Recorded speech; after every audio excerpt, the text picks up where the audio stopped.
alors bonsoir à tous et puis merci beaucoup d'être venus. Comme le voulait le dire Philippe, on remercie Océane pour son accueil et Simon pour la vidéo qu'il va faire pour nous. Je vous rappelle, avant la conférence, parce que comme ça les gens vont retenir, si vous voulez avoir les informations sur les activités de la Société Louise Michel, il y a une petite fiche là-bas sur laquelle vous pouvez noter votre mail ou ici, voilà, et comme ça on vous enverra toutes les informations pour ceux qui ne les reçoivent pas encore. Je vous signale que nous dînerons avec Charlotte Brief, elle veut bien dîner avec nous, oui. Avec bon, très bien, voilà, et que vous pouvez participer à ce dîner pour l'entourer tout à l'heure. La prochaine réunion aura lieu le 7 février. C'est Catherine Faccarello qui l'organise avec un orateur qui est Jean-Marie Haribet à propos du livre posthume de Michel Husson, Portrait du pauvre en ami de Vaurien. Voilà, comme ça vous avez toutes les informations à suivre. Nous sommes ravis d'accueillir enfin Charlotte Brief, qu'on attendait au mois de juin, mais malheureusement qu'on n'a pas pu recevoir à ce moment-là, et qui vient pour la présentation de son travail qui a abouti au livre qui est ici, Face à l'antibiorésistance. Alors Charlotte Brief, je parle un peu en votre nom là pour décrire votre activité, mais vous nous donnerez plus de détails, est sociologue ? Anthropologue. Et anthropologue. Et moi j'avais compris que c'était pour ce travail-là que vous étiez anthropologue des sciences. Oui. Enfin, je suis anthropologue des sciences depuis le début. Je me suis très vite spécialisée sur les sciences. Oui. Voilà. En étudiant l'avènement des antibiotiques, elle montre combien le progrès phénoménal apporté par ces médicaments a été surexploité et dévoyé au profit des grands laboratoires pharmaceutiques. Elle démontre que cette surutilisation des médicaments a mis de côté d'autres thérapeutiques et nous donne l'exemple des virus bactériophages, où on voit que la recherche du profit maximum fait mauvais ménage avec notre santé et notre environnement. Je pense que c'est ça globalement le sujet, et plus encore, je voulais nous en dire plus. Tout d'abord, merci beaucoup pour cette invitation qui m'honore. Donc merci de m'accueillir ce soir. Comme vous le disiez, je vais intervenir sur un thème qui est peut-être un peu particulier puisque je vais parler beaucoup de microbes. Et je travaille donc sur les relations entre les humains et les microbes depuis longtemps, depuis une quinzaine d'années désormais, principalement sur les virus, mais je ne parlerai pas de Covid ou de VIH puisque j'ai fait le choix, il y a à peu près 7 ans maintenant, de m'intéresser à des virus qui, eux, ne s'intéressent pas aux humains. Donc les virus bactériophages, c'est des virus de bactéries. Et ce que je trouvais intéressant dans le fait de regarder ce qui se passait du côté de ces virus, c'était de pouvoir réfléchir aux relations que les humains entretiennent avec les microbes, parce qu'il y en a quand même malgré tout avec les phages, en m'extrayant en quelque sorte des discussions sur les épidémies et les pathogènes, et en décalant un peu le regard pour tenter d'analyser, de réfléchir autrement à toutes ces relations qu'on a en fait avec les microbes, en sortant de conceptualisations binaires comme guerre et paix, amis, ennemis, commensal ou pathogène. Donc les phages, ils sont inoffensifs, comme je le disais, pour les humains. Ce sont des créatures qui sont à la fois méconnues, invisibles et omniprésentes, puisqu'elles sont en fait l'entité biologique la plus représentée sur Terre. Donc elles sont présentes dans l'air que nous respirons, dans l'eau que nous buvons, sur toutes les surfaces que vous pouvez toucher, sur votre peau, vos muqueuses, dans vos intestins, sur le museau de votre chienne, la gamelle d'eau du chat, etc. Et ces entités, elles sont considérées comme étant même plus nombreuses que les étoiles dans l'univers. Et donc c'est à cette omniprésence invisible que je me suis d'abord intéressée, et très rapidement cependant, j'ai été rattrapée par les urgences du moment et par les centres d'intérêt des personnes avec lesquelles j'ai échangé, et par la façon dont ces personnes faisaient importer certains aspects plutôt que d'autres. Et c'est comme ça que j'ai choisi pour un temps de creuser davantage la question de la thérapie phagique, ou la phagothérapie, c'est-à-dire l'utilisation de ces virus bactériophages pour soigner des infections bactériennes. Donc comme je vous le disais, les phages, c'est des virus de bactéries. Ils entretiennent des relations très complexes avec ces bactéries sur lesquelles je vais revenir. Mais sous certaines conditions, les phages se servent des bactéries pour se reproduire et conduisent en ce faisant à la mort des cellules bactériennes. Et ce sont ces relations particulières, donc cette capacité des phages à détruire les bactéries pour se reproduire, qui sont utilisées dans la thérapie phagique pour traiter donc des infections. Et donc le procédé sur lequel je vais revenir, c'est un procédé qui au final est assez simple et élégant et qui existe depuis plus de 100 ans. Cependant, cette utilisation des phages pour soigner a presque totalement disparu en Europe de l'Ouest et en Amérique du Nord au cours de la seconde moitié du XXe siècle, tout en persistant sous des formes spécifiques dans certains pays d'ex-URSS, principalement la Géorgie, la Russie et la Pologne. Et cette pratique, elle connaît depuis, on va dire, une quinzaine d'années, mais dans la douleur et la difficulté, un regain d'intérêt, à la fois en France, en Suisse et en Belgique, qui sont les principaux endroits dans lesquels j'ai travaillé, mais également en fait dans l'ensemble de l'Union européenne, aux États-Unis, en Australie. Enfin, vraiment, ça augmente. Et c'est assez intéressant de voir que c'est en train vraiment d'exploser l'intérêt pour cette thérapie. Cet intérêt, il est concomitant de la reconnaissance d'un grand problème de santé publique qui est l'antibiorésistance microbienne, qui est désormais considéré par l'OMS depuis un rapport qui est sorti en 2013 comme le fléau majeur de santé publique du XXIe siècle, enfin l'un des fléaux, malheureusement il y en aura d'autres. Mais pour vous donner un exemple, les modélisations, elles valent ce qu'elles valent, mais estiment qu'aux alentours de 2050, c'est 10 millions de personnes par an qui mourront d'infections bactériennes. Et le premier vraiment rapport global qu'on a, qui est sorti en 2022 sur les infections de 2019, donne un chiffre de 1 million de morts déjà en 2019, qui est directement imputable à des bactéries qu'on ne peut plus soigner avec des antibiotiques.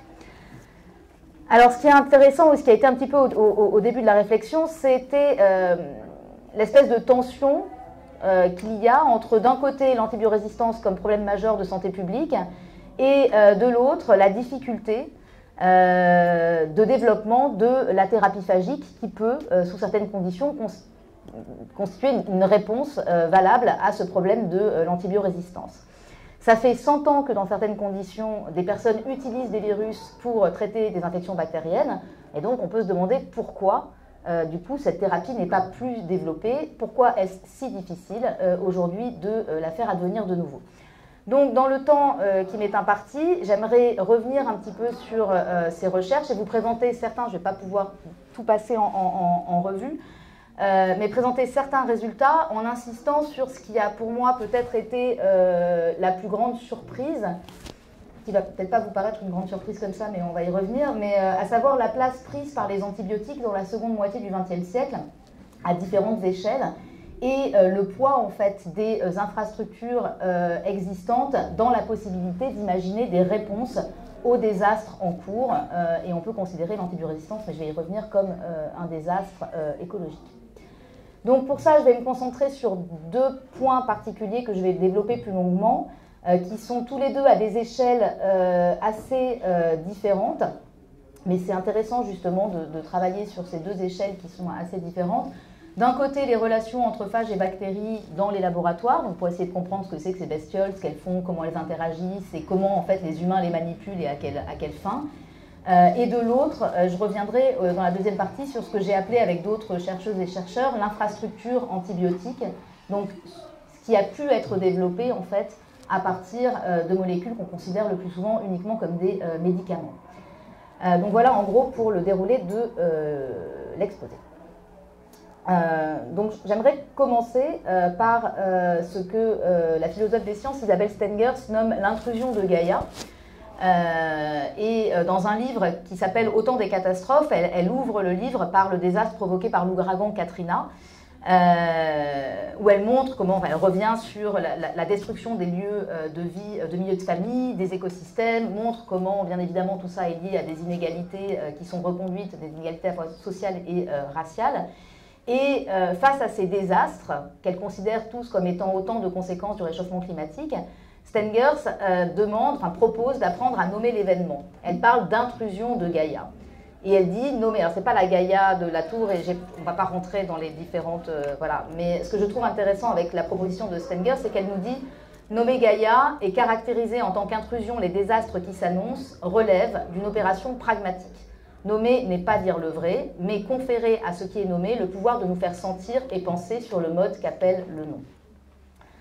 Et en fait, elle continue en expliquant que, en fait, il faut résister à la tentation de ramener un simple problème ce qui fait l'événement et ce qui nous met à la question. Et en gros, ce qu'elle dit, c'est que la réponse qu'on doit créer face à l'intrusion de Gaïa n'est pas une réponse à Gaïa, Gaïa s'en fiche de nos histoires, mais une réponse tant à ce qui a provoqué son intrusion qu'aux conséquences de cette intrusion. Et donc, ce que j'ai voulu faire dans le livre, c'était considérer l'antibiorésistance bactérienne comme une des manifestations de cette intrusion de Gaïa, donc comme un désastre qui s'annonce, mais qui est un désastre qui est en fait déjà là, silencieux, en devenir. Et qu'est-ce que ça signifie, du coup, de poser le problème de l'antibiorésistance en ces termes? Ça signifie que la montée en puissance de l'antibiorésistance, ce n'est pas un simple problème de santé publique, ce n'est pas uniquement le fléau du XXIe siècle, qui nécessiterait en fait le génie de quelques chercheurs ou industries pharmaceutiques susceptibles de découvrir de nouveaux antibiotiques. L'antibiorésistance bactérienne, c'est un événement dans la mesure où c'est un phénomène qui pose de nouveau, plus d'un siècle après les travaux de Louis Pasteur, la question des relations entre les humains et les microbes, mais sur un mode totalement différent.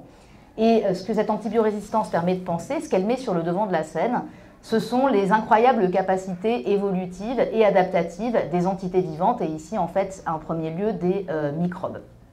Et donc le type de réponse qu'appelle l'antibiorésistance doit être attentif tout autant à ses conséquences, donc effectivement les infections bactériennes qu'on ne sait plus soigner, entre autres, mais aussi à ses causes, comment on en est arrivé à ça. Alors il se trouve que donc une réponse partielle et partiale est proposée par les gens qui travaillent sur la thérapie phagique. Cette thérapie phagique, elle pourrait, sous certaines conditions, et c'est sur ce point-là que je vais insister, elle pourrait permettre de proposer une réponse à l'antibiorésistance, ou en tout cas à certaines bactéries antibiorésistantes. Mais elle pourrait aussi permettre de prendre en considération et agir sur les causes, sur ce qui a provoqué en fait l'intrusion de cette antibiorésistance. Donc une réponse qui acte qu'il n'est désormais plus possible de penser les rapports aux microbes et les interventions que les humains souhaiteraient réaliser sans prendre en compte les multiples relations dans lesquelles les humains et les microbes sont pris, ainsi que les capacités d'adaptation et les puissances d'agir à la fois des humains et des microbes, et des non-humains en général, j'y reviendrai. Alors, la thérapie phagique, c'est quoi? Donc, c'est une pratique qui est encore assez confidentielle en France, mais qui repose donc sur les capacités des virus. Donc, les bactériophages, pour faire court, c'est des virus qui sont composés d'ADN et de protéines, et donc, comme je disais, qui ont pour hôte des bactéries. Donc, partout où il y a des bactéries, on peut trouver des phages dans une proportion qui varie en général de 1 à 10. Donc pour une bactérie, vous avez environ 10 phages. C'est comme ça qu'on est arrivé à ces calculs un peu curieux qui nous font dire qu'on a plus de phages sur Terre que d'étoiles dans l'univers. Donc on estime à 10 puissance 31, donc 10 suivi de 31 zéros, voilà, le nombre de ces entités sur la Terre. Pour des choses un peu plus simples, qu'on peut mieux se représenter, on a à peu près on a plusieurs dizaines de millions de phages dans 1 millilitre d'eau de mer, donc dans une goutte d'eau de mer. Plusieurs millions dans 1 gramme de terre ou dans 1 gramme de sel. Donc les phages, ils sont très souvent présentés dans les publications spécialisées, mais aussi de plus en plus dans les publications à destination du grand public, comme des tueurs professionnels de bactéries. Et pourtant, ils entretiennent avec les bactéries des relations extrêmement complexes qui remontent à plus de 3 milliards d'années. Donc ces phages et ces bactéries, ils sont en constante coévolution tout le temps, et je vais rentrer dans des détails techniques, mais j'en ai pas pour très longtemps, mais c'est les seules choses qu'il y a à savoir pour ensuite comprendre les interactions avec les bactéries, l'industrie et tout le reste. Il y a principalement 2 modes de relation qu'entretiennent les phages et les bactéries, c'est ce qu'on appelle le cycle lytique et le cycle lysogénique. Alors, en fait, un phage et une bactérie peuvent se rencontrer, et en fait, les bactéries possèdent des récepteurs sur leur membrane, et un phage va pouvoir reconnaître une bactérie. Donc, ils vont s'accrocher. Ça, c'est ce qu'on appelle la phase d'absorption. Et cette reconnaissance, elle est très, très spécifique. C'est-à-dire qu'un phage, il va reconnaître en général une seule espèce bactérienne, par exemple un staphylocoque doré. Mais en fait, leurs relations sont tellement particulières et spécifiques qu'il va reconnaître même que certains variants seulement de ces staphylocoques. Par exemple, Philippe, tu as un staphylocoque doré. J'en ai un, on va trouver un phage, 30% des gens sont porteurs de staphylocoque doré dans le nez, c'est totalement inoffensif dans le nez. Et donc, on peut trouver un phage, peut-être qu'il marchera sur le phage le staph que moi j'ai, mais pas sur celui que tu as. Donc on est à ce degré-là vraiment de précision et de spécificité. Donc une fois qu'ils se reconnaissent, le phage fait entrer son ADN dans la bactérie, et là il y a deux possibilités. Soit le phage va utiliser la bactérie pour se reproduire, donc il va faire plein de copies de lui-même, et la bactérie épuisée va en fait se détruire, sa membrane va se lyser, c'est pour ça qu'on parle de lyse bactérienne et de cycle lytique. Ça va faire sortir plein de phages qui vont de nouveau attraper les bactéries qui sont pas loin et continuer. Donc ça, c'est ce qu'on appelle la lyse auto-entretenue, et c'est ça qui va être au cœur de la thérapie phagique. On met un phage au contact d'une bactérie, et il se reproduit, et dans ce processus-là, la bactérie finit par disparaître. La deuxième possibilité, le phage va être dans la bactérie et va se dire que finalement il y est plutôt bien et va entrer dans une relation complètement différente. Son matériel génétique, son ADN va fusionner avec celui de la bactérie. Et là, la bactérie, le phage, on ne sait plus très bien ce que c'est. Est-ce que c'est une nouvelle entité? Est-ce que c'est en fait deux entités qui vont ensuite se séparer? Bon, en général, dans la littérature, dans les médias, on considère qu'il y a une bactérie et un phage et qui fusionnent un moment et puis voilà. Mais c'est quand même un mode d'existence assez particulier. En fait, le phage va apporter, tout son matériel génétique va apporter des nouvelles compétences à la bactérie. Ça, je vais y revenir un petit peu plus tard. Et donc, ça peut rester comme ça un moment, et sous certaines conditions, le phage va décider que finalement, il n'est plus très bien dans la bactérie, il va se retirer en fait de l'ADN de la bactérie, rentrer dans un cycle lytique, voilà, et refaire autre chose. Donc voilà pour, en gros, les modes de relation. Il se trouve qu'il y a plein de choses très complexes qui existent aussi, mais ça, c'est quand même ce qu'on connaît le mieux et ce dont on a besoin pour la suite.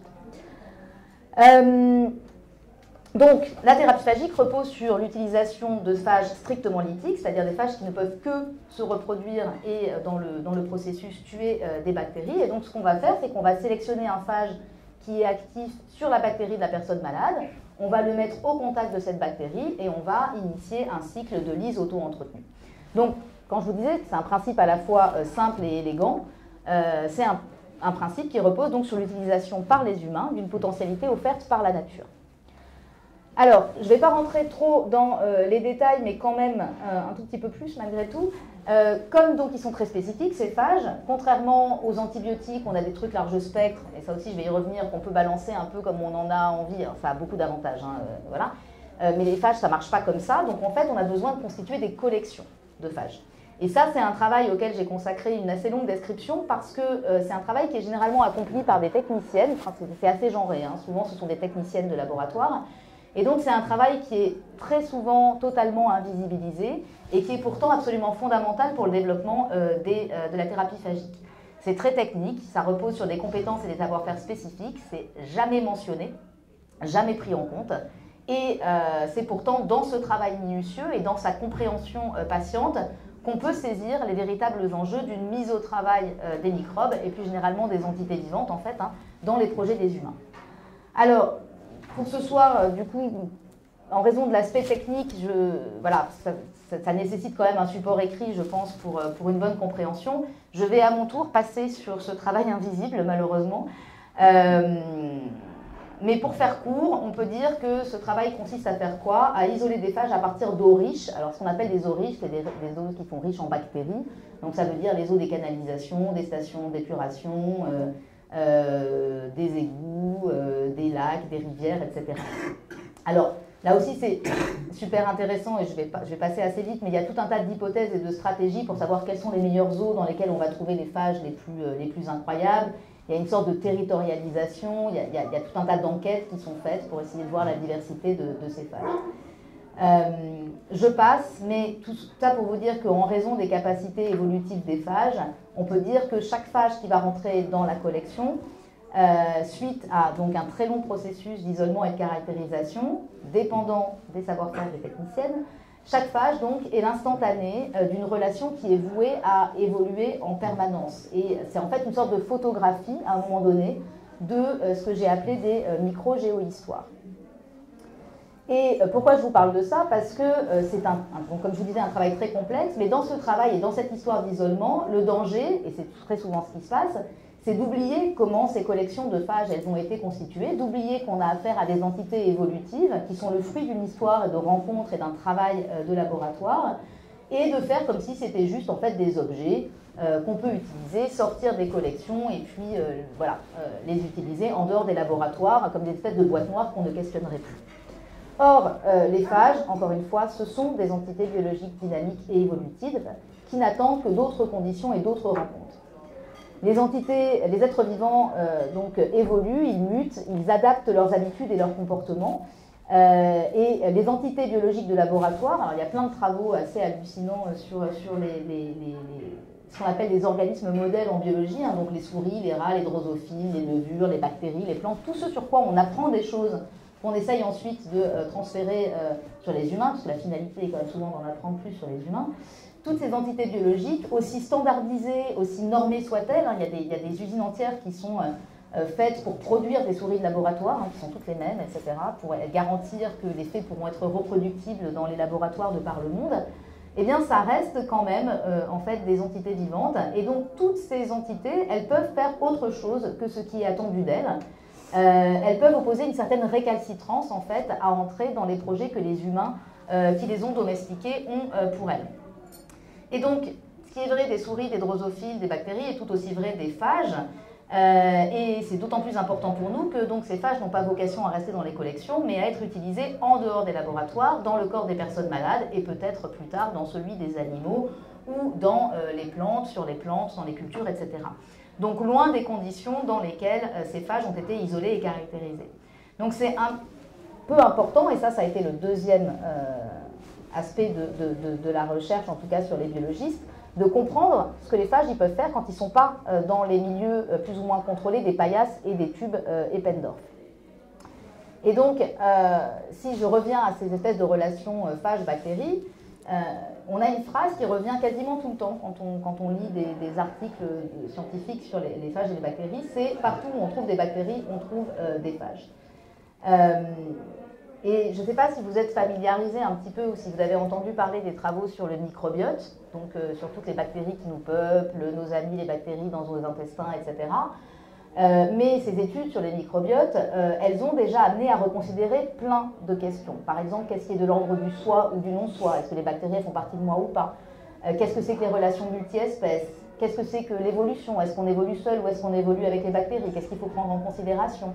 Mais aussi des frontières arbitraires, par exemple, entre société et environnement pour aller vraiment très très vite.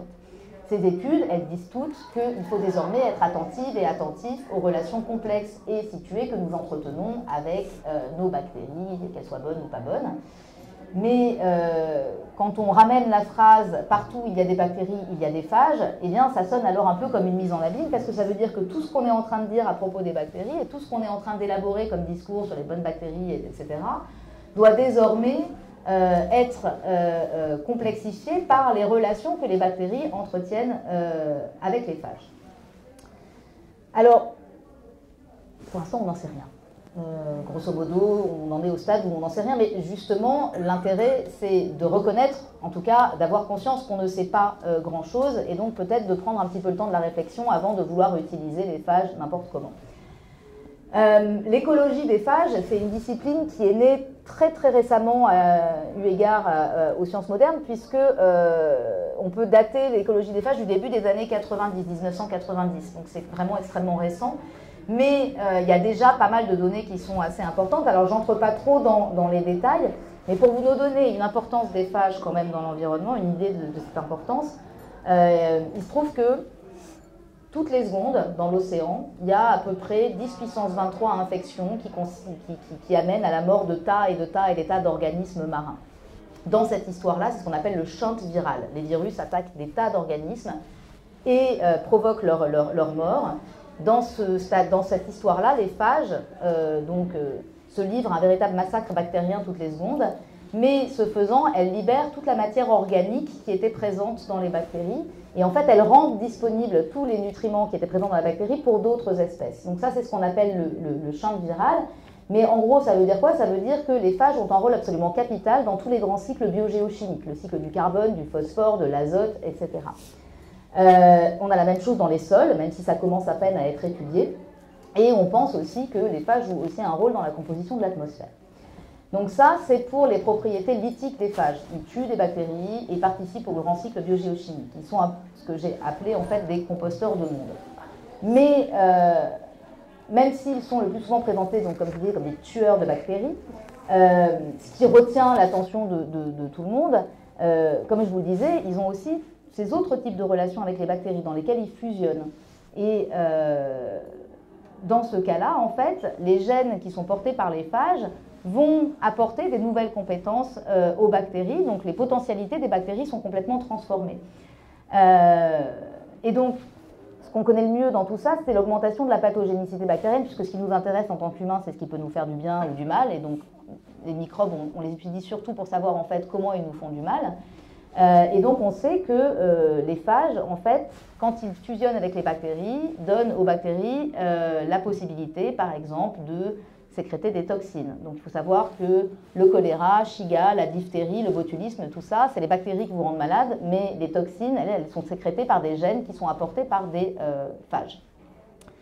De même que, et c'est ça qui va nous intéresser plus particulièrement ici, des gènes qui codent pour la résistance bactérienne aux antibiotiques. Ça ne reste pas ça, c'est-à-dire comme je vous disais, c'est un état transitoire, donc les phages ils vont pouvoir repartir et ils vont pouvoir arrêter leur relation avec les bactéries, mais en fait cette transition, ou en tout cas cet arrêt des relations entre phages et bactéries, elle n'est jamais parfaite. C'est-à-dire que le phage, il va pouvoir partir, quand il va s'extraire du génome bactérien, il va pouvoir partir avec des morceaux d'ADN des bactéries, ou au contraire, il va pouvoir laisser des morceaux de lui dans la bactérie, qu'elle va transmettre à la descendance, etc. Et donc, c'est ça qu'on appelle la coévolution, et ça se fait donc à des vitesses et à une vitesse prodigieuse et de façon extrêmement massive. Ces changements, ces assimilations, ces mélanges donc, se font à une fréquence qui est véritablement prodigieuse et qui constitue en fait une force majeure dans l'évolution des phages, des bactéries, mais aussi potentiellement de toutes les espèces qui sont en lien avec les autres espèces. Et c'est une force que les biologistes commencent seulement à toucher du doigt, c'est-à-dire que malgré la découverte toujours plus grande de nouveaux gènes, grâce au séquençage génétique et aux progrès qui ont été faits depuis le début des années 2000, la très grande majorité des génomes de phages est inconnue. Donc, si je récapitule, les virus bactériophages constituent le plus grand réservoir de gènes inconnus sur Terre, donc le plus grand réservoir de potentialité pour la suite et pour l'évolution. Donc un potentiel fonctionnel inimaginable que les biologistes appellent la dark matter. Alors, si je fais un premier point, l'étude des phages, quand on regarde un petit peu et qu'on décortique les relations entre les phages et les bactéries, ça permet de dégager une conceptualisation de ces entités qui est très différente de celle qui se cache de façon anodine et presque innocente derrière l'image du chasseur de virus. Les virus sont des entités relationnelles aux potentialités qui paraissent infinies. Et ces virus, en fait, ils ne sont pas extérieurs aux autres entités biologiques. Ils les traversent, ils les façonnent, ils les transforment de multiples façons. Ils écrivent avec ces entités des histoires qui brouillent ou du moins qui redéfinissent autrement les frontières entre certaines catégories utilisées pour penser le monde. Je pourrais vous parler des rétrovirus endogènes, les virus qu'on peut porter nous en tant qu'humains et qui sont responsables de l'apparition en fait, des mammifères sur cette terre. Ça a été permis par un virus qui est venu s'insérer à un moment donné dans un ancêtre très lointain. Donc, j'ai essayé de forger un concept qui sera certainement le seul que je forgerai, mais qui va m'occuper pendant longtemps, qui s'appelle la pluribiose. Donc en fait, l'enchevêtrement de spectres relationnels multiples entre des entités toujours en devenir, en partant toujours des phages et des bactéries ici, qui sont transformées par leur rencontre avec d'autres êtres vivants, c'est ce que j'ai choisi d'appeler la pluribiose. Alors pour expliquer un peu simplement, il y a un microbiologiste qui dans les années 60 a utilisé le terme d'amphibiose pour qualifier, c'était un microbiologiste qui s'occupait des bactéries dans la bouche. Et il a utilisé le terme d'amphibiose pour expliquer que en fait, les relations qu'on entretient avec les microbes, elles ne sont pas fixées une fois pour toutes. C'est-à-dire qu'en fonction du temps et de l'espace, un microbe avec lequel on a une relation, on va dire, commensale, peut devenir pathogène et inversement. Et donc, ce qui l'a amené à penser, c'était de dire qu'en fait, il n'y a pas d'amis ou d'ennemis, qu'en fait, tout ça, c'est situé. Les relations, en fait, elles peuvent changer. Donc, on a des spectres de relations. Ça, c'est le premier point. Sauf que ce qu'on voit avec les phages et les bactéries, et ce qu'on pourrait voir si les échelles de temps nous le permettaient avec d'autres organismes, c'est ça qui est bien avec les microbes, c'est qu'en fait, comme les générations se succèdent très rapidement, ça nous permet de voir leur évolution quand nous, on est encore dans l'histoire. Et ce qu'on voit avec les phages et les bactéries, c'est qu'en fait, les relations, elles transforment les entités. Et donc, ce n'est pas seulement les relations qui fluctuent, c'est aussi les entités qui entrent en relation. Un phage et une bactérie, une fois qu'ils sont entrés en relation, ils ont déjà changé. Donc, c'est un peu ça que voulait capturer le terme de pluribiose. Ça permet de souligner donc, que les relations modifient les entités. Donc les entités, les relations, les milieux, tout ça c'est fluent, c'est relationnel. Et si les essentialisations et les catégories, elles sont nécessaires à l'activité scientifique et elles sont nécessaires à l'action, eh bien la notion de pluribiose, elle vient juste rappeler que ce sont des instantanés de la nature fondamentalement relationnelle et plastique et dynamique des êtres vivants. Alors, pourquoi je parle de ça? Parce que, donc, je vous l'ai déjà dit, on va y revenir, mais l'avantage du terme de pluribiose, c'est que, je lâche un peu des fois les notes, et je me permets des petites simples, mais après je me perds, donc je vais rester sur le texte. Mais donc, la notion de pluribiose, elle renvoie aussi à la pluralité des savoirs et aux façons distinctes qu'on peut avoir, en fait, de se saisir d'une entité biologique. Et aussi de reconnaître du même coup, qu'il y a un potentiel de transformation des savoirs. La façon dont on va étudier un phénomène et la façon dont on va étudier ces savoirs, et je vais y venir avec les antibiotiques, a des conséquences réelles, non seulement sur la société, mais là, en l'occurrence, vraiment sur les êtres vivants. Les êtres vivants sont vraiment profondément impactés par la façon dont on va utiliser les savoirs qu'on produit en laboratoire. Donc, je ne vais pas développer plus avant ici sur la pluribiose, j'y reviendrai juste tout à l'heure. Mais ce qui est important pour le développement de la thérapie phagique, encore une fois, c'est que, comme la pluribiose est un mot pratique, j'espère, pour dire en un mot donc, ni les relations, ni les entités qui interagissent ne peuvent être considérées comme fixées une fois pour toutes, ça signifie que les humains ne peuvent pas prédire avec certitude ce qui va résulter de l'utilisation des microbes dans leur projet, que ce soit en santé humaine, en santé animale, en biocontrôle ou quoi que ce soit d'autre. Alors ce passage par les potentialités des phages, par ce que l'on connaît aujourd'hui de leur rôle, donc brasseurs de gènes, composteurs de monde, ça paraît un peu compliqué, etc. Mais c'était important parce que ça permet de situer une pratique thérapeutique dans des dynamiques plus globales. Faire des phages des entités thérapeutiques, c'est mobiliser certaines seulement de ces potentialités, notamment ici le fait qu'ils soient capables de tuer des bactéries, mais ça ne veut pas dire que les phages sont dépourvus des autres capacités qu'on a vues. Et bien que les phages des collections soient lithiques, tout le monde prend bien soin de prendre que des phages qui sont normalement capables que de tuer des bactéries, il reste des entités relationnelles et pluribiotiques, et donc ça signifie qu'on ne peut pas faire n'importe quoi avec ces phages et qu'on ne peut pas notamment oublier la façon dont ils ont été isolés, d'où ils proviennent et tout ce qu'ils peuvent faire. Alors, une innovation thérapeutique, en soi, ce n'est pas bon ou mauvais. Une innovation thérapeutique, ça dépend de la façon dont elle va prendre en compte les spécificités des entités humaines et non humaines qu'elle va mettre en relation. Ça dépend des savoirs qu'elle contribue à créer et sur lesquels elle s'appuie. Mais ça dépend aussi d'un contexte matériel, scientifique, politique et social dans lequel cette innovation va se déployer et donc elle va contribuer à transformer. Dans ce qui concerne la thérapie phagique, la production des savoirs dans les laboratoires et dans les hôpitaux constitue indéniablement un point de passage obligé pour comprendre le développement d'une innovation biomédicale. Mais je ne vais pas vous en parler parce que je n'ai pas le temps. Les nuances subtiles mais significatives concernant la façon dont les scientifiques conçoivent les phages et leur mode d'existence, la façon dont les interactions entre phages et bactéries sont étudiées, qualifiées, quantifiées, dont elles peuvent ensuite être mobilisées, la façon dont on va définir et dont on va renseigner l'état de santé d'une personne malade. Qu'est-ce qui est signifiant pour le personnel soignant? Qu'est-ce qui ne l'est pas? La façon dont on va établir la guérison d'une personne malade après traitement. Tout ça, toutes ces nuances sont autant de propositions quant à la façon de concevoir le soin et la santé. Et tout ça, ça ne peut pas être ignoré si on veut être en mesure de rendre compte de ce qui se joue dans le développement d'une innovation et ne pas s'en tenir à un commentaire superficiel. Parce que ce sont ces normes et ces standards, et même les économies morales en fait, que contiennent ces normes et ces standards de soins et dans les pratiques, qu'il va s'agir ensuite de faire exister en dehors des espaces qui les ont vus naître. Ça, c'est ce qu'est une innovation et c'est la façon dont ça se développe. Alors, on doit à Bruno Latour l'explicitation la plus claire de ce que nécessite la reproduction hors des laboratoires ou des hôpitaux de ce qu'est une réussite expérimentale. Bruno Latour, il nous dit, et c'est vraiment peut-être la phrase que j'utilise le plus de tout ce qu'il a écrit en fait, les faits scientifiques sont comme des trains, ils ne fonctionnent pas sans leurs rails. Vous pouvez étendre les rails et les connecter, mais vous ne pouvez pas conduire une locomotive à travers un champ. Et donc, c'est une façon de dire que... donc, on va devoir, en fait, et c'est le propos des STS, ça a été le propos de Latour pendant longtemps avec la théorie de l'acteur-réseau, si vous voulez donner une réalité à un fait scientifique en dehors du laboratoire, il faut transformer la société pour que ce fait scientifique puisse exister dans cette société. Mais en ce qui concerne les innovations, il faut rajouter qu'une innovation ne se déploie jamais dans le vide. Il y a des choses préexistantes qui sont là.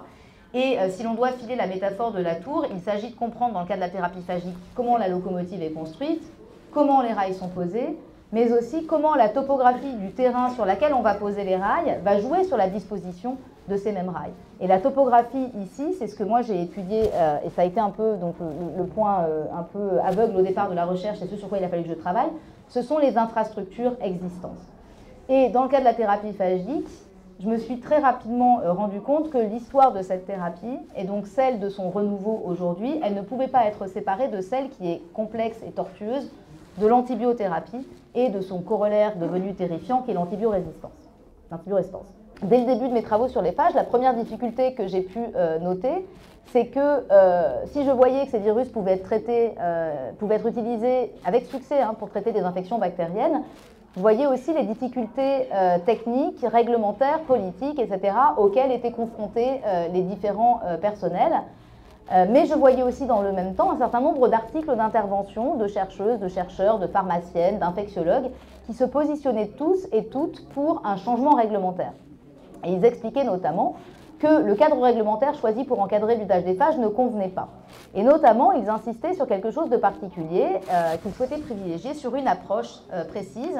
Et ils avaient tendance à le présenter selon deux options qui étaient offertes en fait aux gens pour développer la thérapie phagique, ce qu'ils ont appelé le prêt-à-porter et le sur-mesure. Comme je vous le disais, les phages ils sont très très spécifiques des bactéries. Les antibiotiques ils sont plutôt large spectre. Donc qu'est-ce qui se passe quand on veut utiliser les phages? Il y a deux possibilités. Soit on va prendre uniquement les phages qui sont actifs sur la bactérie du patient, c'est ce qu'on appelle le sur-mesure. Soit on va essayer de mimer l'effet large spectre des antibiotiques et on va prendre plein de phages des collections, on va tous les mettre dans un tube et puis on va pouvoir les utiliser plus largement.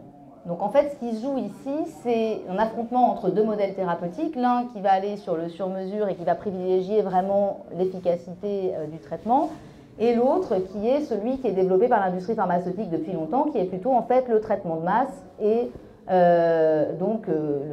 production de masse et utilisation en masse.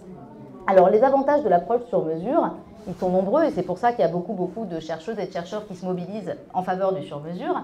Pourquoi c'est plus important et plus intéressant de faire du sur-mesure? D'abord, parce qu'on est vachement plus efficace.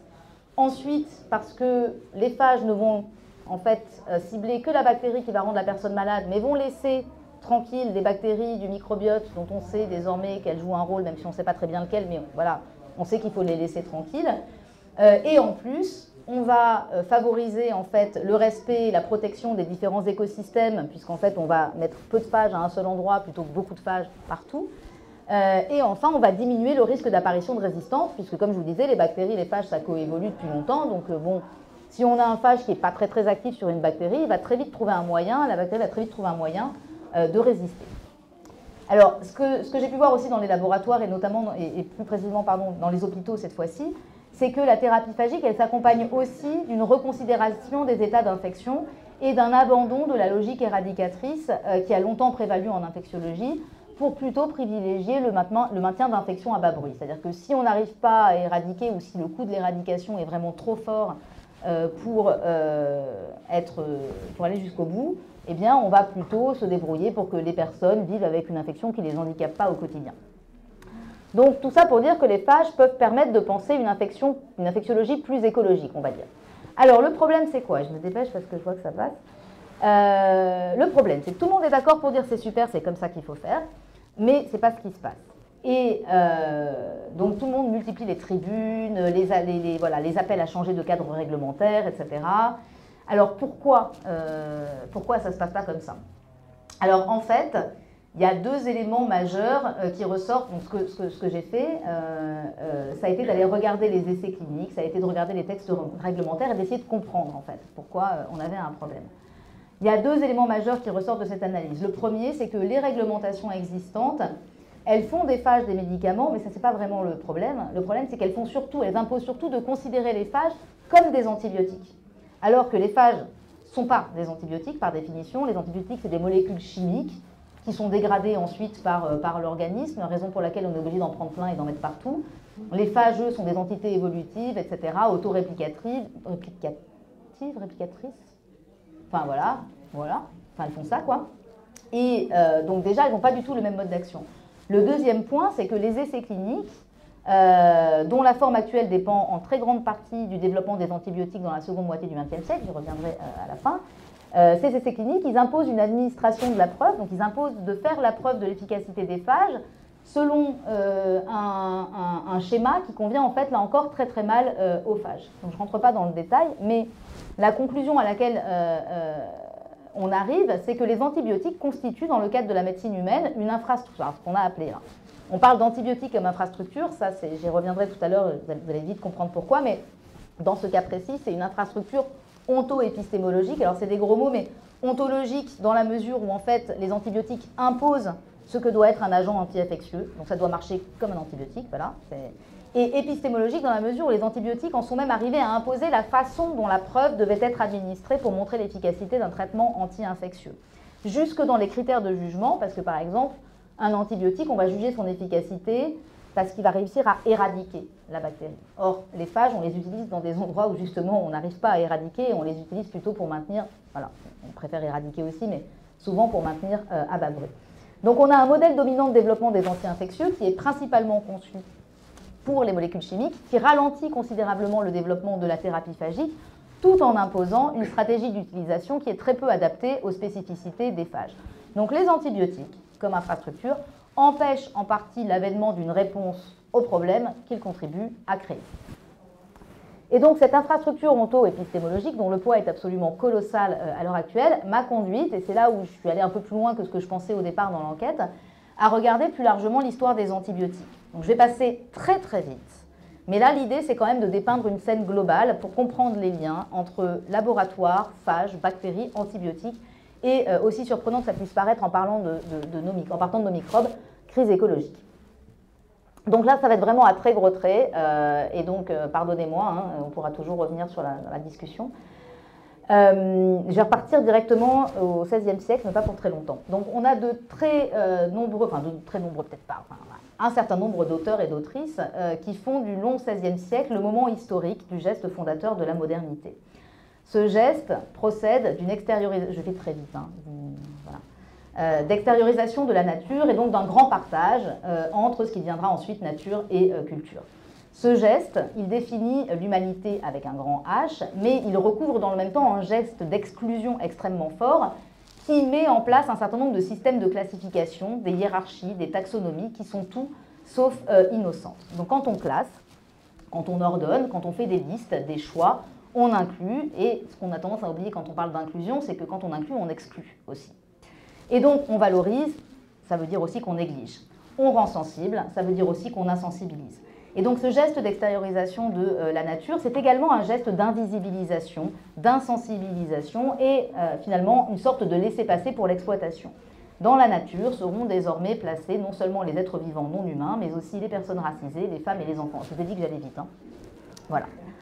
Alors, parmi ces auteurs, il y en a deux que j'aime bien mettre en avant parce que l'originalité des pensées d'Anna Tsing et de Jason Moore réside dans la compréhension écologique que tous deux proposent de ces changements. L'un et l'autre vont faire du système de la plantation le point nodal pour saisir en fait les transformations qui ont cours à cette époque.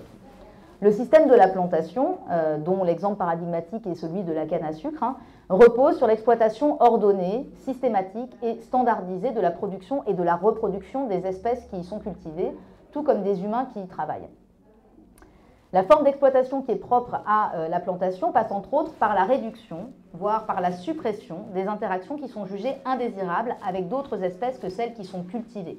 Donc ça va impliquer le plus souvent d'extraire les espèces cultivées de leur milieu habituel de vie, d'extraire aussi les populations qui vont travailler sur ces plantations de leur milieu de vie. En ce sens, la plantation ne peut pas être conceptualisée et effective sans l'éradication des espèces et des relations considérées comme nuisibles au projet d'une part, et sans l'exploitation des êtres qui constituent la plantation, d'autre part. Donc, ce système de la plantation, il n'est possible que dans le cadre d'un rapport au monde qui fait primer l'individu sur les relations qu'il entretient avec son milieu, et donc une conception de la vie qui implique que l'on puisse penser un individu parfaitement isolé. Alors, Anna Tsing, elle a proposé d'étendre ce terme de plantation pour décrire, alors là je donne sa définition, tous les systèmes d'écologie simplifiés conçus pour créer des actifs marchands en vue d'investissements futurs. En gros, voilà, je ne vais pas rentrer plus dans le détail non plus, mais bon. Parce que de telles écologies simplifiées, en gros, si vous voulez, McDonald's peut, dans ce cadre, être considéré comme une plantation. Les fermes-usines de cochons dans le Midwest américain ou en Chine sont des plantations. Et vous allez voir que même la production d'antibiotiques, c'est aussi une plantation.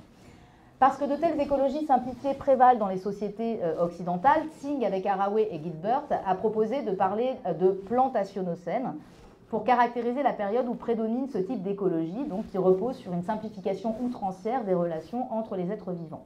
Donc le plantationocène, c'est l'ère de la plantation et des écologies donc simplifiées.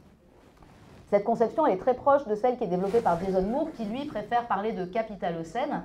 Et là où c'est très intéressant, c'est qu'en fait, il pose le capitalisme non pas comme un système économique, mais plutôt comme un ensemble spécifique de relations entre les humains et le monde, biotique et abiotique, et donc comme une écologie.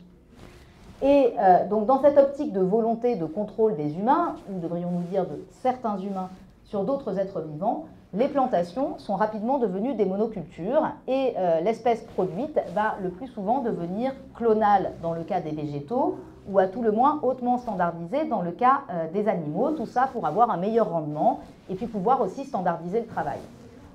Si tous les cochons avaient exactement la même forme, il n'y aurait plus besoin d'humains pour les découper, hein, on pourrait les passer dans des machines. Ces changements qui transforment les modes d'agriculture, la biologie et la physiologie des populations ont pour conséquence la fragilisation des êtres de la plantation face à l'irruption de micro-organismes pathogènes. On y revient, hein, vous allez voir. Donc, on a une très forte promiscuité des animaux en élevage qui va provoquer mécaniquement une accélération de la vitesse de transmission. C'est assez simple, on le sait maintenant, nous on a fait la distanciation sociale. Il n'y a pas de distanciation sociale dans les élevages, donc très vite ça se transmet. Mais en plus, c'est redoublé par quelque chose que nous, on n'a pas ou pas encore, il faut espérer, c'est qu'on a une très faible diversité génétique de ces populations-là. Ce qui veut dire qu'en fait, si vous êtes sensible, enfin, si le cochon est sensible aux pathogènes, les 10 000 cochons qui sont dans l'enclos avec lui seront sensibles aussi. Donc en fait, ce sont vraiment des bombes à retardement épidémiques. Et c'est ici que je vais replacer l'histoire des antibiotiques. Donc, les antibiotiques, c'est 1945. Alors, la pénicilline, c'est 1928, Alexander Fleming, mais la capacité de produire les antibiotiques en quantité suffisante pour traiter d'abord l'armée américaine, puis la population américaine dans son ensemble, c'est 1945. Cette pénicilline, elle inaugure ce qu'on appelle les wonder drugs, donc les médicaments miracles. Et en effet, c'est le cas, hein, elle permet une réduction drastique de la mortalité, va réduire les morts par septicémie, par pneumonie, va considérablement améliorer les conditions de reproduction puisqu'elles vont permettre de soigner la syphilis congénitale, la gonorrhée, etc. Dans les années qui suivent, mais alors vraiment à une vitesse folle, le développement de nouveaux antibiotiques va durablement et profondément métamorphoser l'industrie pharmaceutique depuis, je passe là-dessus, on pourra en discuter si vous voulez, mais depuis les techniques marketing et publicitaires, les liens entre les industries et les médecins, les modalités d'évaluation des produits pharmaceutiques, le droit des brevets, la transformation des textes réglementaires, tout ça va être littéralement transformé, métamorphosé par le développement des antibiotiques. C'est des aspects qui sont assez passionnants, hein, mais voilà, qui sont très liés. C'est à la même époque, même la famille Sackler, dont vous avez peut-être entendu parler puisque c'était Purdue Pharma, donc c'est le scandale de l'Oxycontin aux États-Unis. La famille Sackler a participé aussi à cette grande aventure des antibiotiques. Disons qu'en gros, de 1950, pour donner des chiffres, parce que c'est toujours un peu parlant, de 1950 à 1956, par exemple, c'est-à-dire quand même assez tôt dans l'histoire des antibiotiques, la consommation d'antibiotiques passe de 140 à 645 tonnes. Quand vous prenez un antibiotique, c'est dosé 1 gramme, hein, donc pour vous donner une idée des quantités que ça représente. Et ça devient, à cette époque-là, la catégorie de médicaments, la classe de médicaments la plus prescrite. Toujours très rapidement, bien évidemment, cette utilisation des antibiotiques, elle ne va pas du tout s'arrêter à la santé humaine. Dès 1943, en fait, ce qui est vraiment très très tôt, la pénicilline va être utilisée notamment pour soigner les mammites bovines et permettre ainsi de préserver la qualité du lait, ce qui était quand même assez important en temps de guerre. Mais ça ne va pas s'arrêter là, puisque très rapidement, on va médiquer aussi les gros cheptels aux États-Unis. Et ça va être donc nourri par la production de nouveaux antibiotiques, toujours plus d'antibiotiques, ce qui va permettre de réduire donc les risques de maladies au sein de populations de plus en plus denses, mais aussi la main-d'œuvre nécessaire aux soins des animaux malades. Et en plus de ça, il faut savoir que dès la fin des années 40, l'adjonction d'antibiotiques aux aliments à destination des volailles dans le but de prévenir l'apparition d'épidémies est autorisée. Et là, ils vont se rendre compte d'un truc, parce qu'à l'époque, ils sont très à cheval sur la nourriture de notre nourriture. Et donc, ils travaillent déjà à perfectionner en fait la nourriture et les aliments pour les animaux de façon à accroître la rentabilité. Donc à l'époque, il y a déjà, je le dis parce que ça fait toujours bizarre après, des vitamines, des traces de métaux comme le manganèse et le cuivre, des promoteurs de croissance comme les médicaments à base d'arsenic, de l'urée, des aminoacides, de l'oxyde de magnésium, de l'acide butyrique pour inciter les animaux à manger. Donc déjà, c'est appétissant. Mais alors en plus, ils se rendent compte à ce moment-là qu'en mettant des antibiotiques, les animaux vont grossir plus vite. Et là, c'est festival. Donc à partir de là, croissance, thérapie, prophylaxie, les antibiotiques proposent des solutions efficaces et faciles à toute une diversité de problèmes, lient ensemble de façon complètement inédite productivité, rendement et santé animale. Et devant les possibilités d'une manne sans fin, les industriels vont produire de nouveaux antibiotiques, instaurer de nouvelles relations, développer de nouveaux usages. On va utiliser les antibiotiques dans les rizières, dans les fermes piscicoles, partout où on peut, où on veut se débarrasser des bactéries ou alors où on veut augmenter la croissance des animaux. Les États-Unis vont bien évidemment exporter leur modèle agricole industriel et toutes les infrastructures de production qui vont avec, à la fois en Afrique, en Amérique du Sud et en Asie du Sud-Est, de façon assez rapide. Et alors, voilà, je ne vais pas... Je vous donne quand même quelques chiffres. Entre 68 et 98, la production brésilienne de poulet a été multipliée par 20. Depuis 2008, la Chine produit 4 fois plus de porc que les États-Unis, ce qui n'est quand même pas une mince affaire. Et selon un rapport de 1997, on a environ 1000 tonnes de chlortétracycline, 5000 à 7000 tonnes d'oxytétracycline qui sont utilisées chaque année pour nourrir environ, et ça c'est quand même des chiffres qui sont intéressants à rappeler, 500 millions de porcs, 36 millions de bovins et 70 milliards de volailles par an. Voilà, donc ces transformations, elles ne sont pas allées sans la transformation des organismes eux-mêmes, sans la sélection et la transformation toujours plus poussée des animaux d'élevage pour les ajuster à ces modes de production toujours plus massifs. Donc, si les antibiotiques et leurs multiples utilisations peuvent être analysées en termes de santé publique, on voit quand même qu'ils méritent également d'être placés dans une histoire un peu plus longue d'exploitation donc de la nature et des êtres vivants, de laquelle ils participent pleinement. Les antibiotiques sont en fait à la marge des médicaments.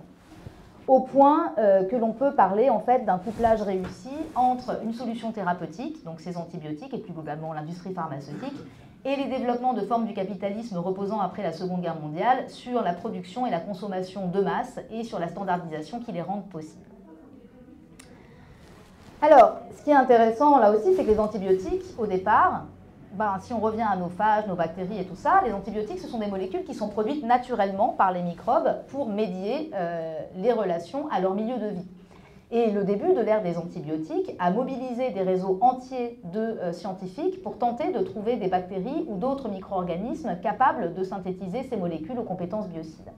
Donc on a fait quoi? On a pris ces bactéries, on les a extraites de leur milieu de vie, on les a optimisées, on les a caractérisées, on les a mises au travail dans les cuves à fermentation qui étaient produites à l'époque par Pfizer. Il faut savoir qu'en fait Pfizer a complètement explosé grâce aux antibiotiques ou à cause des antibiotiques. Voilà.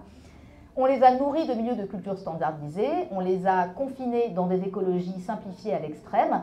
Et donc ces bactéries, une fois qu'on a fait tout ça, se sont mises à produire des quantités d'antibiotiques jamais atteintes auparavant sur la Terre, à destination d'abord des humains, ensuite des animaux et des végétaux.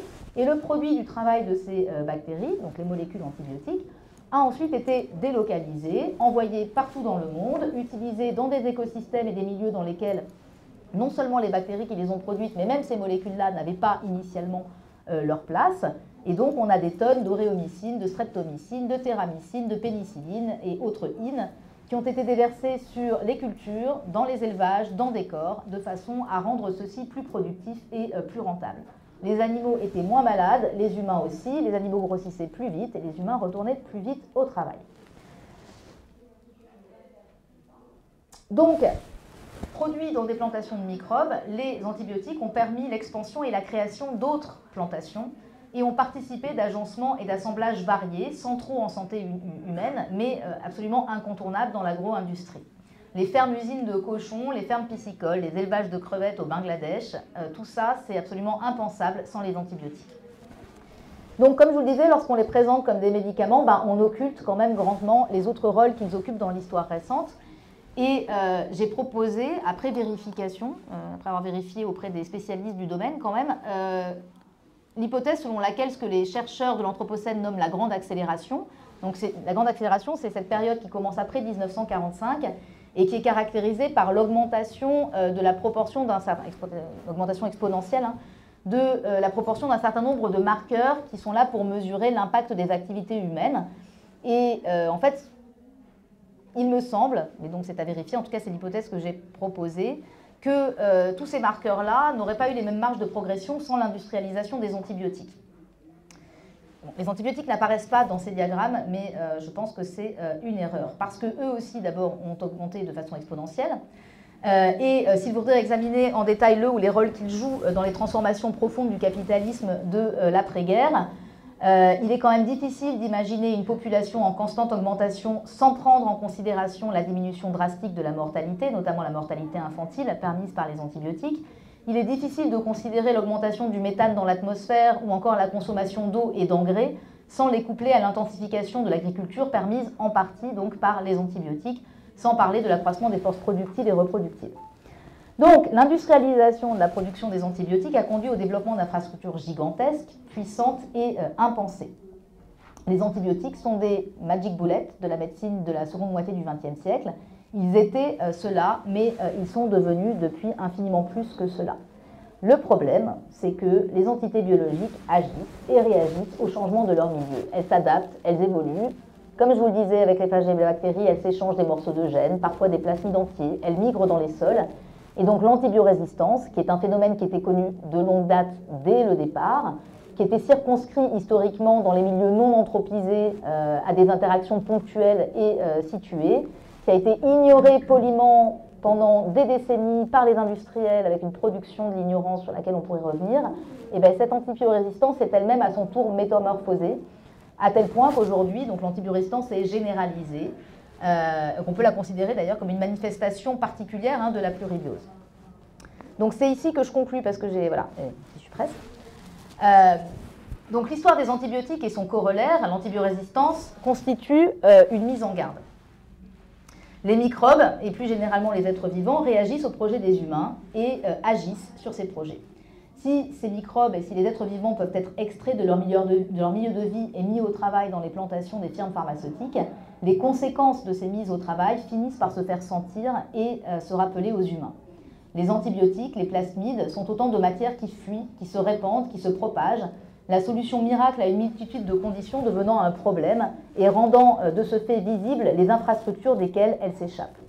La grande accélération ressemble d'ailleurs bien davantage à une grande transformation, à une mutation en profondeur non seulement de certains des rapports des humains aux êtres vivants humains et non humains, mais des êtres vivants eux-mêmes.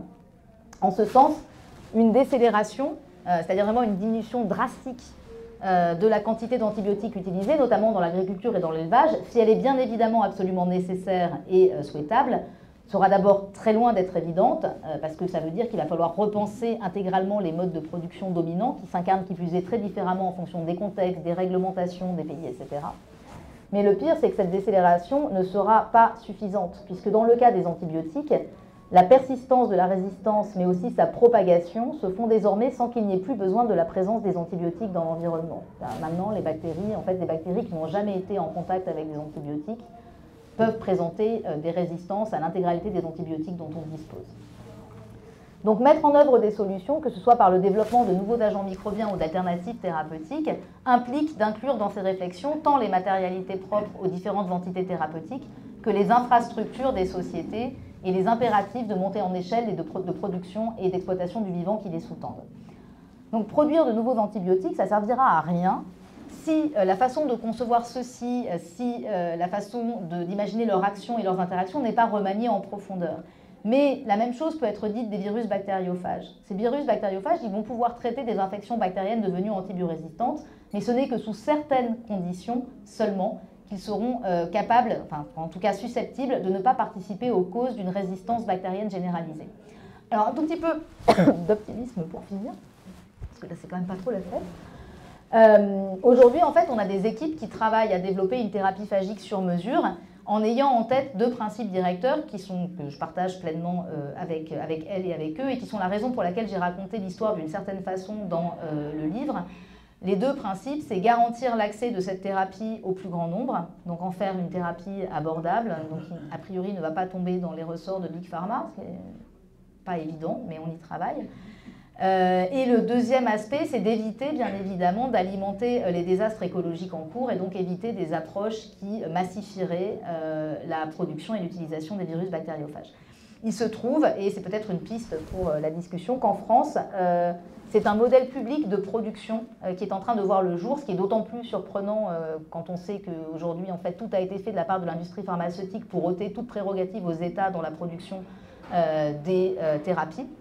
Mais c'est aussi ce que provoquent les virus. Finalement, ce sont des entités qui sont insaisissables, insaisissables par les catégories qu'on a à disposition, mais du coup, elles nous obligent à imaginer des cheminements nouveaux et des agencements inédits. Voilà, j'espère que je n'ai pas été trop longue, et merci beaucoup.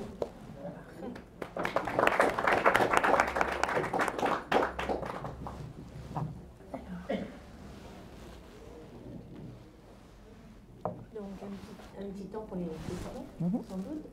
Moi, j'en ai une parce qu'au début de votre intervention, vous avez parlé des laboratoires qui existaient en Belgique, en Suisse, qui existent en Suisse, en Belgique, et puis de l'utilisation des phages qui est faite en Russie et en Géorgie. Mais ça se présente sous quelle forme, en fait, l'utilisation des phages en Géorgie et en Russie? Alors, en Géorgie et en Russie, c'est deux modèles différents.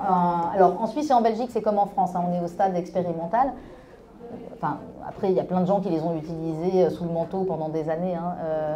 Mais en Russie, vous pouvez les acheter en pharmacie. C'est dans des boîtes. C'est des cocktails de phages que les gens utilisent, voilà, soit quand ils ont un problème gastrique ou autre. Et en Géorgie, c'est un peu différent. En Géorgie, ils ont des centres en fait, de traitement dans lesquels vous pouvez aller pour vous faire soigner pour une infection bactérienne donnée. Et là, en fait, c'est limite des séjours all-inclusifs, quoi. Vous avez il y a pas mal de gens qui vont se faire soigner en Géorgie en attendant qu'on puisse avoir cette thérapie à disposition en France. D'accord, donc là, c'est du sur-mesure. Alors en Géorgie, c'est pas du sur-mesure, ni en Géorgie ni en Russie. Alors c'est un peu plus compliqué que ça, c'est-à-dire que c'est moitié sur-mesure, moitié... voilà, c'est-à-dire qu'ils vont utiliser leur cocktail et si ça marche pas, ils vont adapter en fait en fonction de la personne malade. J'ai pas eu l'opportunité avec le Covid, normalement j'aurais dû aller faire un tour en Géorgie et ça n'a pas été possible. Et puis bon, après, voilà, les choses... Mais d'après ce que m'ont dit les collègues biologistes et infectiologues qui se sont rendus en Géorgie, c'est plutôt de cette façon-là que ça fonctionne. D'accord. Et abordable? Oui, abordable. Après, c'est pas remboursé puisque c'est pas légal. En tout cas, la France n'autorise pas à aller se faire soigner ailleurs.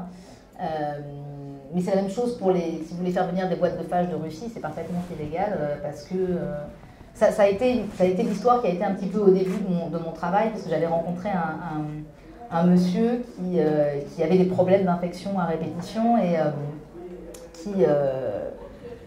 ça faisait 30 ans qu'il avait des infections urinaires parce qu'il était paraplégique et un jour il a appris l'existence des phages et bon je passe toute l'histoire mais il a fini par se procurer des phages en Russie lors de voyage quand il est arrivé à Saint-Pétersbourg. Il a demandé à l'Agence nationale de sécurité du médicament en France de l'accompagner pour la prise du traitement. Ils ont dit que c'était absolument impossible pour des raisons juridiques, légales, etc. Parce qu'il n'y a pas de partenariat, si vous voulez. L'industrie pharmaceutique, ça fonctionne. Il y a trois grands pôles. Il y a les États-Unis, l'Europe et le Japon. Ils ont tous des partenariats entre eux. Ce qui veut dire que généralement, quand un médicament est produit aux États-Unis, on peut estimer qu'il peut être importé en France sous certaines conditions. La Russie ne fait pas partie de ce genre d'accord. Donc en fait, la France ne reconnaît pas les médicaments qui sont produits en Russie comme étant suffisamment sûrs. Donc ils ont dit non, on ne va pas vous accompagner pour ça. Donc, il l'a fait quand même, tout seul, il s'est monitoré et tout ça. Et le point de départ, c'était la colère de cette personne-là qui disait il y a un traitement, il y a des possibilités, ça existe, et pourquoi on n'y a pas accès, etc. Donc voilà, le chemin est long parce que le problème c'est que les phages ils étaient dans le Vidal qui est le dictionnaire des médicaments en fait. Ils étaient dans ce Vidal en France jusque dans les années 70 et ils en ont été sortis parce que plus personne ne les produisait pour des raisons, enfin les gens sont partis à la retraite, personne n'a pris la suite, il y avait d'autres priorités médicales à l'époque, hein, ça aussi ça a été, voilà, on a mis l'accent notamment beaucoup sur la polio dans les années 60-70 et les gens qui avaient les savoir-faire sur les phages, bah, ils les ont perdus, ils n'ont pas pu les transmettre. Et donc il y avait des sociétés de production de bactériophages en France hein, jusque dans les années 70. Et donc tout ça, ça s'est perdu. Et donc on les a sortis du Vidal et ça a été là que ça a commencé le début des embêtements parce que s'ils étaient restés dans le Vidal, on considérerait qu'on peut les utiliser sans problème. Mais comme ils sont sortis, pour les faire re-rentrer, il faut repasser par tout le parcours qui permet en fait de reconnaître qu'un médicament est efficace, qu'il est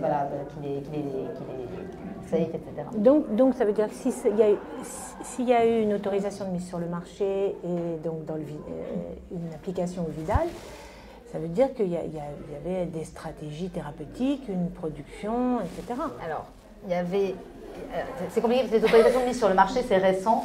En fait, tout le marché des médicaments a complètement changé dans les années 50, 60, 70. Avant ça, il y a un livre super bien de Maurice Cassier qui est sorti il n'y a pas longtemps, qui s'appelle « Il y a des alternatives », qui revient sur toute cette histoire de comment on s'est mis à breveter, comment on a mis en place la propriété intellectuelle sur les thérapies, ce qui n'était pas du tout le cas et ce qui ne coulait pas du tout de source que dans les années 60 en France. Hein.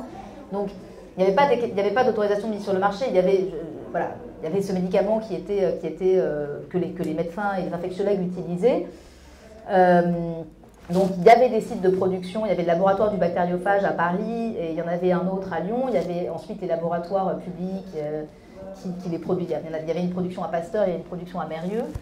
Donc tout ça, ça s'est perdu. Et après, moi j'ai rencontré un médecin formidable qui s'appelle Alain Dublanchet, qui est à la retraite maintenant, et qui a pris beaucoup de risques pour soigner des patients. Lui, il a soigné des personnes avec des phages qu'il avait, puis quand il n'avait plus de phages, il est parti les chercher en Russie et il a continué à traiter les... Voilà. Après, il était microbiologiste, donc il allait chercher des phages, ensuite il purifiait, il faisait ce qu'il fallait, etc. Et il les donnait aux patients avec des résultats parfois spectaculaires. Voilà. Donc, okay. Merci.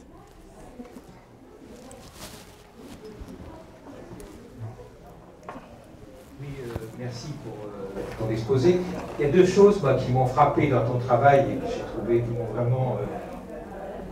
sur des médicaments m'a beaucoup préoccupé aussi et qui m'ont vraiment éclairé. C'est que dans les débats militants qu'on a depuis, disons, 15 ou 20 ans, autour des questions souvent liées à l'écologie, se pose toujours la question du progrès. Et à chaque fois qu'on pose cette question, comment penser la question du progrès, est-ce que c'est une notion comme ça qui traverse tout et qui est... on vit dans le progrès. On avait toujours cet argument, et les antibiotiques, c'est quand même bien un progrès les antibiotiques. Vous qui avez l'air de douter qu'il y ait un progrès quelconque, etc. Les antibiotiques. Et c'est vrai que ton travail, il montre une chose, c'est que le choix qui a été fait, que l'invention des antibiotiques s'est accompagnée d'une série de choix qui ont dicté à la fois ce qu'a été la médecine pendant 60 ans, 70 ans, 80 ans, et en éliminant toute une série d'autres choses. Et c'est vrai qu'on a souvent vu des médecines ou des façons de soigner, en gros, des thérapeutiques, qui n'étaient pas susceptibles de se soumettre aux épreuves qui sont celles des antibiotiques, à savoir les essais cliniques en double insu avec un groupe de 1000 patients qui prend le médicament, puis un autre de 1000 qui ne prend pas le médicament, puis après on regarde si le médicament a marché. Toutes les thérapeutiques, les façons de soigner qui ne rentraient pas dans ce modèle-là se trouvaient éliminées, considérées comme non scientifiques, ces effets placebo éliminés. Et on l'a vu, les psychanalystes sont dans ce problème-là, on les a souvent sommés de faire ce genre d'études, et ils disent non, on ne peut pas faire ce genre d'études, parce que nous, on ne peut pas faire des groupes de patients, c'est faire des groupes de patients uniformes. Nous, on ne sait pas faire des groupes de patients uniformes. Et les patients, ils ne sont pas uniformes de notre point de vue. On avait toutes les autres techniques, l'hypnose, les magnétiseurs, toute une série d'autres manières de soigner ont été systématiquement éliminés. Donc c'était finalement avec les antibiotiques, il y avait un choix qui était fait, qui allait bien au-delà même des antibiotiques. Ça dictait ce que serait l'invention thérapeutique pour le siècle qui venait, quoi. Et ça, on en paye le prix maintenant. Ce qui est très intéressant avec ton travail, c'est que finalement la contestation est venue de l'intérieur même de la médecine savante, parce que finalement, les bactériophages, les virus, c'est de l'intérieur de la médecine scientifique, c'est de l'intérieur même de la biologie scientifique que ces travaux-là sont faits et qui nous disent, ben, c'est ce que tu as cité, ben, nous on ne pourra pas peut-être, ça ne sera pas facile de faire des essais cliniques avec les bactériophages. Et si les bactériophages ont été éliminés finalement dans les années 70, c'est exactement au moment où les essais cliniques s'imposent véritablement, puisque c'est dans les années 60-70 que... Alors, les essais cliniques, évidemment, c'était au départ quelque chose de très bien, c'était une façon de contre les réformateurs thérapeutiques, ce qu'on appelle aux États-Unis les réformateurs thérapeutiques. Au début, ce qu'ils ont dit, c'est qu'il faut contrôler cette industrie pharmaceutique qui met n'importe quoi sur le marché. Ce qui était le cas jusqu'à la guerre de 40. Quand on regardait les médicaments qui sont mis sur le marché en France jusque dans les années 60-70, moi j'ai travaillé dans des petits laboratoires comme de Lagrange, ils commercialisaient n'importe quoi, vraiment n'importe quoi. Ça a été une manière de dire qu'il faut contrôler ce qu'ils font, parce qu'ils sont capables de faire le pire, le meilleur et le pire. Et donc les essais cliniques, finalement, c'était très bien, mais c'était très bien de manière limitée.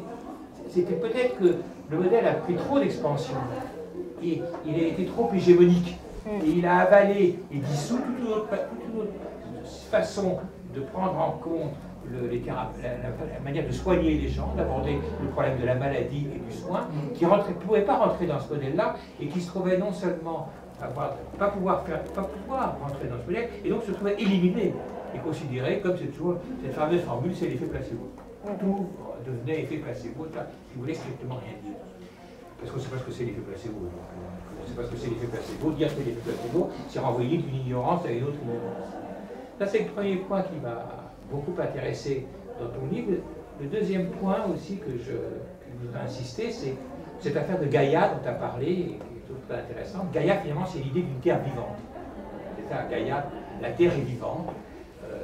Certes, elle ne se reproduit pas, c'est pas un organisme vivant qui pourrait se reproduire, hein, mais c'est un organisme vivant du plus petit, que tu nous as décrit au niveau des virus et des bactéries, jusqu'au plus élevé, quoi. Donc, à tous les niveaux d'existence de la Terre est vivante. Et ce qui est intéressant, c'est que à l'origine de cette formule Gaïa, du mot Gaïa, qu'Isabelle Stengers emploie effectivement, comme tu l'as cité, mais à l'origine du mot Gaïa, il y a deux scientifiques, un qui est plus connu qui est Lovelock, James Lovelock, un scientifique un peu cinglé quand même, hein, et un peu particulier, anglais, mais il y a une autre scientifique qui est passée un peu dans l'oubli, qui est une femme, qui est Lynn Margulis, et qui, je trouve, Lynn Margulis a été totalement à l'origine du concept de Gaïa pour décrire une terre vivante.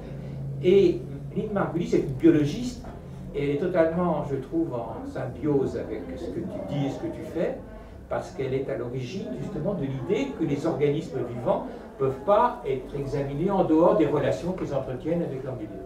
Et oui. À l'origine de la sympoïèse, de la symbiose, de toutes ces conceptions qu'il n'y a pas d'organisme vivant qui est simplement le résultat d'un gène. La biologie génétique, elle oublie totalement le fait que les organismes existent dans des relations avec d'autres êtres. Et je trouve que c'est important finalement que là aussi, tu nous remettes l'importance de quelqu'un comme Lynn Margulis, qui reprend beaucoup d'importance, je crois, dans la biologie aujourd'hui, bravo de Sagan et qui effectivement nous montre que à partir du moment où on se met à écologiser le monde, c'est-à-dire à comprendre le monde sous la question écologique, sous l'angle écologique, et bien, toute une nouvelle série de questions se posent et qu'on va être amené à résoudre, et qui sont des questions très compliquées, parce que si les antibiotiques, comme tu le dis, font désormais partie de l'infrastructure du monde, et c'est plus simplement, ils sont rentrés dans l'infrastructure du monde au sens matériel du terme, c'est-à-dire qu'ils sont dans les sols, ils sont dans les viandes, ils sont dans la nourriture, ils sont vraiment dans l'infrastructure. C'est ce que certains chercheurs ont appelé, je trouve une belle formule, qui est des biens communs négatifs. On parle souvent des communs positifs, hein, mais ça fait partie des communs négatifs. C'est pas évident de penser la manière dont on s'en débarrasse. Et je trouve que, en ce sens, son travail est vraiment très important. Merci beaucoup. Excuse-moi. Attends.